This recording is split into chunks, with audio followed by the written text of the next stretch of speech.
But if you're in a secondary or tertiary market, you will have to be able to, or at least understand the groundworks of operating that community yourself. Or we've done a good job driving, driving the individual tenant to travel a little bit.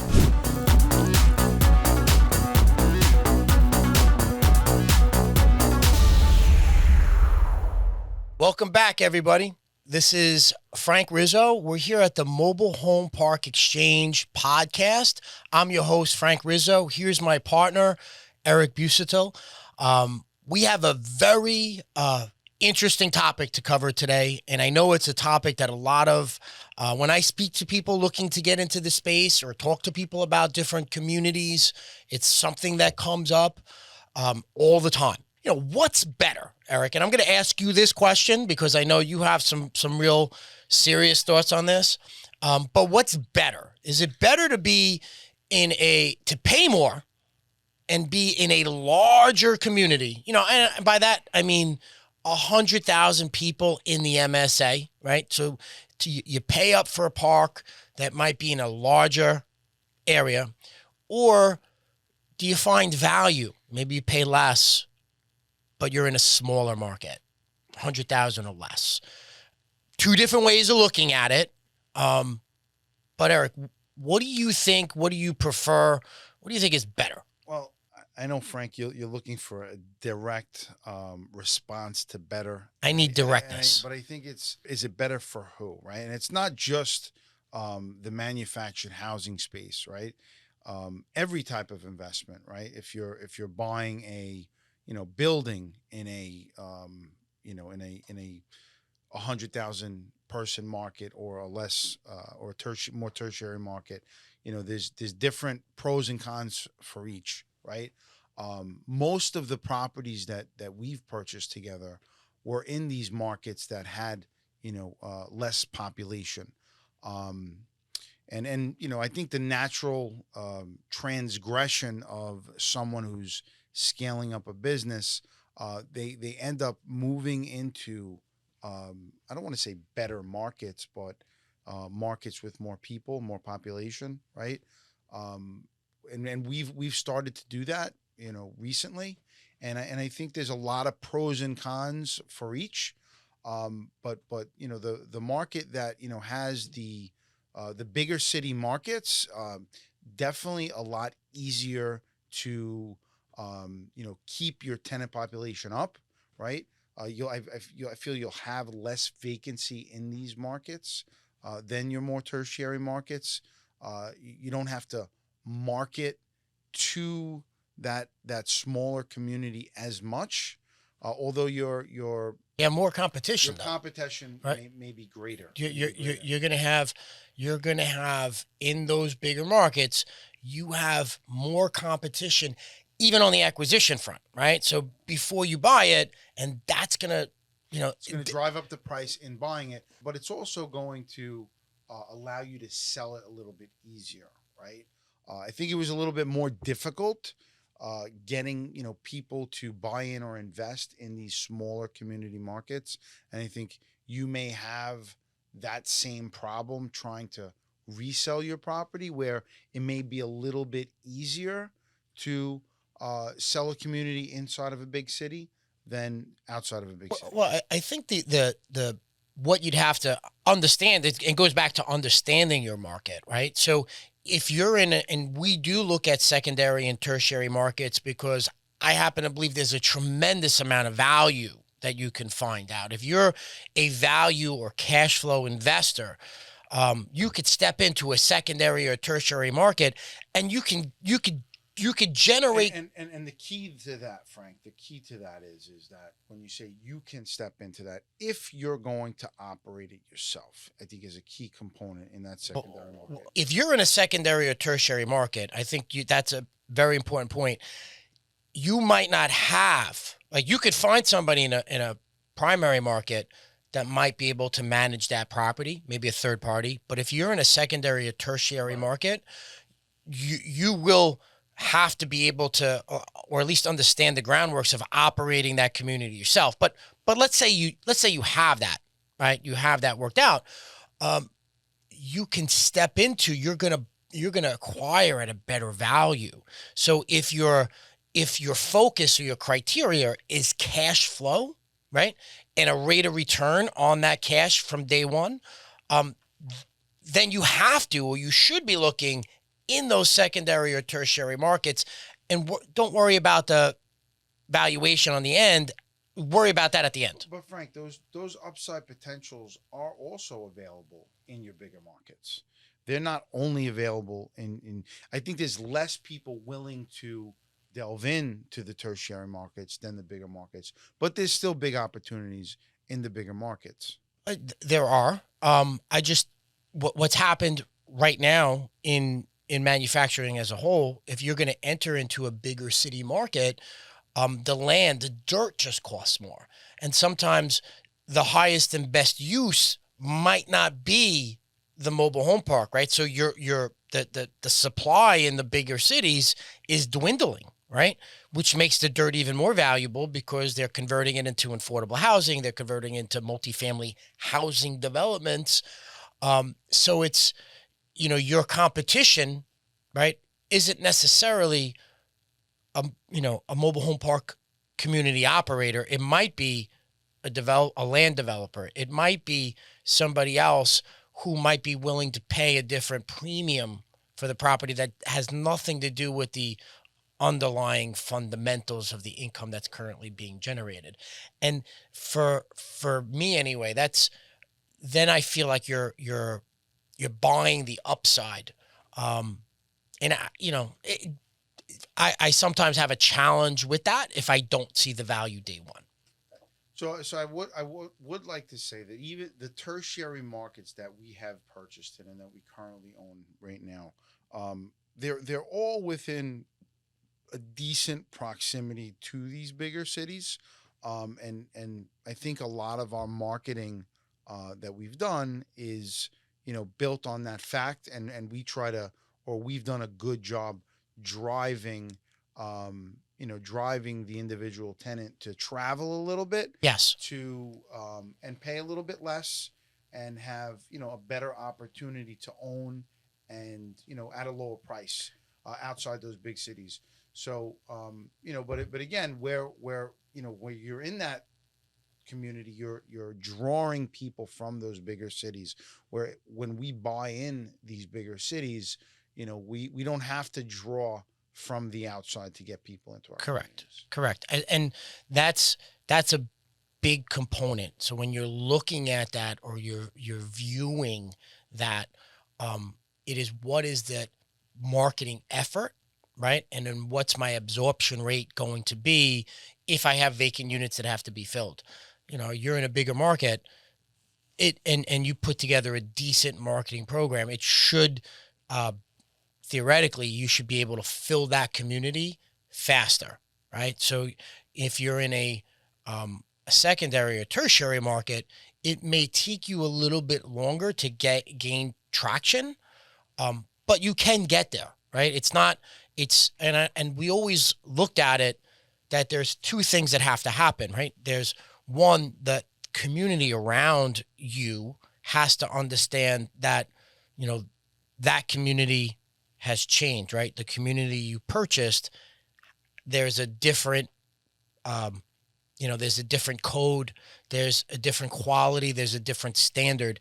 And sometimes in those secondary and tertiary markets, it's going to take some time for the city or the county, the residents there to realize that, and that could take, on we've seen it happen as short as 6 months, as in Highland Village, where in 6 months people are recognizing the change because that site was very visible. People seeing the work that was being done. We have had people already looking to move into that community, but it can take you 24 months.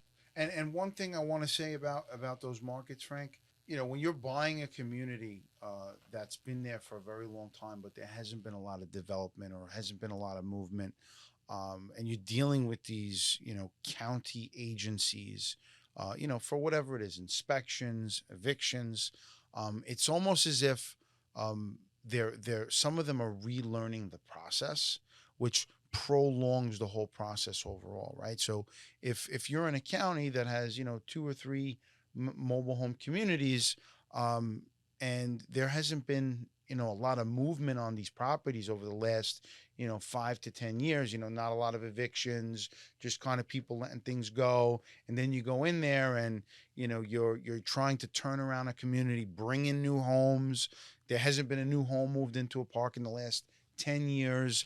They kind of have to go through the rule book, rediscover it, and sometimes they're coming up with how you're doing it. So it can take you a little bit longer to get things done in these areas.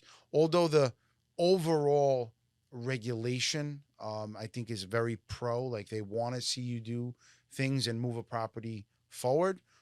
It could take slow. It could take a longer time than if you're in some of these bigger city markets who they know how they want it done already. All right, this is how you do it.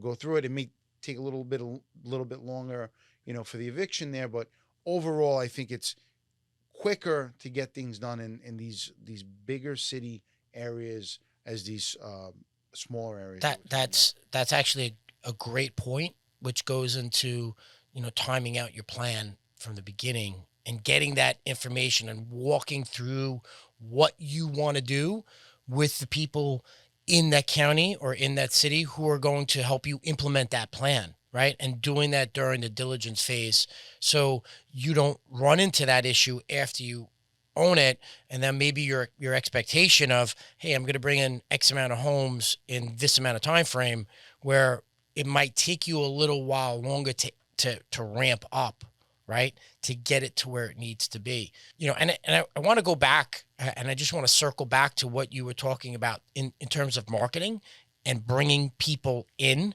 to that community, and getting people to recognize some of the marketing that you've done to change that community.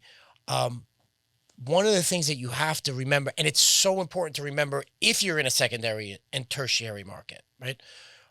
Never forget that your best marketing is always going to be to the people inside that park, right? Because if they're happy, they're going to refer people. Our best communities, we know, right, that we're doing our job well when the people in that community are saying, hey, my cousin wants to move in. What can we do? What's available? I have a friend from work who needs a spot. Is there anything available? When the people inside that community are coming back to you and bringing in their friends and family, that's when we know that the message that we're trying to get across, the value we're trying to create for our resident, and the experience we want for our resident, that they're getting that message, they're receiving it, and they're willing to tell everybody they know about it. And that is something where I think in those secondary and tertiary markets, when you get those changes done, that's an important part of what you need to do to create that additional value. But you could do that anywhere, Frank. You could do that in your bigger markets. I think that there's something different that we offer in the communities that we own outside the bigger markets, where we've taken properties that have been mismanaged and kind of built them back up. So the opportunity seems like a bigger opportunity. But I think marketing within the community can be done in either market. I think one of the things that we've also looked in when we've looked at our secondary markets, you look for, and this goes back to how you originally view the property, right? We don't look just at the property for what it is, right? You look for where it is, right? So you're doing an analysis on the entire area, on the city, on the county, right? Checking where the migration is coming, because you could be in a smaller, county, right? Or but it could be very solid and stable. And if I know that there's 50,000 people there and it's growing at 5 to 7%, and there's stability in its economic drivers, right? There's an economic stability there. You could find great value, and you could be very comfortable, and you could run a really good business in a market like that. One thing that we've done is we've traveled. I mean, we've probably been on over 100 trips. Half of them have been trips that we've we've driven, even the trips that we fly, we're sitting in a car, we're going through, hundreds of cities, right? And one thing that, we've seen happen over the last, 8 years of our travels is that a lot of these little cities have really sprouted back, right? Yes. And yes, there it's not that we go from a big city to or a little city.